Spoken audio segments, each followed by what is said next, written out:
Eastern. Michael, 5 years after Katrina, as you look back on it, what was the biggest mistake you made? I think not putting things in context. So I've gone back through those talking points about what FEMA was doing, and they were factually correct, but they weren't in context. It was like, okay, we're moving all of this stuff in. We have teams here. The rescue teams are doing this. But we never explained to the people that it's not coming as fast as we want it to, and it's not enough because of the number of people that were left behind in the aftermath of the storm. I did interviews with you then. You were on TV a lot. When you were saying that stuff, I mean, you said there were talking points. How does that work? You had, okay, we want to get the message that we're moving and things are going well. I mean, did you believe it at the time?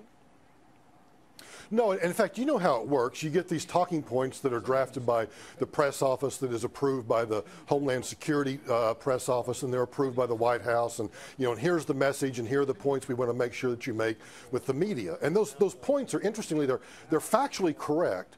But I think in the midst of that storm, what you need to do, I think what politicians and government people like me need to do is say, okay, here are the factual points.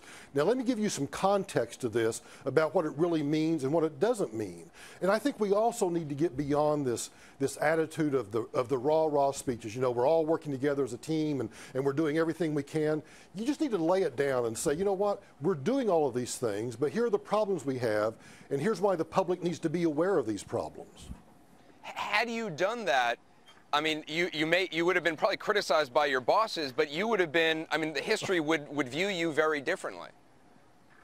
Bingo, that is exactly right. As I've said in speeches all over the world, that one of the fatal mistakes I made was not making it clear that indeed things aren't moving as quickly as they need to move. When I'm executing mission assignments to ask the Department of Defense to go do something, that shouldn't take 3 or 4 days, it should take 3 or 4 hours. And you're right, had I said that at the time, I probably would have gotten the old hook and pulled off the stage anyway, but the truth would have been out. And I think that's a fatal mistake. Did the White House know how bad things were? Did the Homeland Security Department? I mean, Michael Chertoff, head of the department, he went to an avian flu convention when New Orleans was drowning. And here's why that's so important.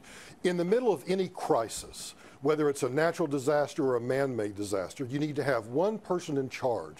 And that person needs to be on the ground with the team, understanding what's going on.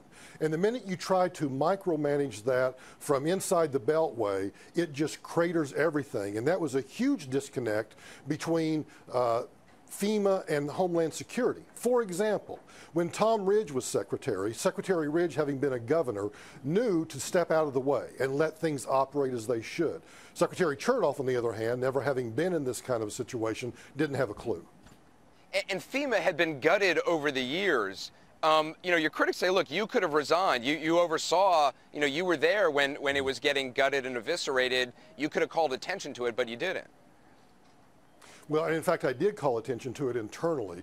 There are the memos that have been all over the place. The March 3rd memo to Secretary Ridge, and then a follow-up memo about a year later or so to Secretary Chertoff about all the budget cuts, the moving of the grant programs, the severing of the relationship between FEMA and state and local governments. And indeed, I went to the White House in May of 2005 and said that it was time for me to go and that I was going to resign. And I was specifically asked by Andy Card to stay in at least through the hurricane season. Would you wait and put this off until, after Labor Day, which unfortunately I agreed to do.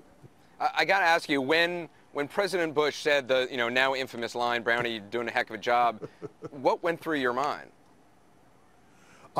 If you look at that videotape closely, as I've tried to explain to people, you see me wince because I had literally come out of a specific meeting that I'd requested with the president to describe to him how bad things were and that I really needed him to help push the cabinet to get things moving. And that meeting was cut short.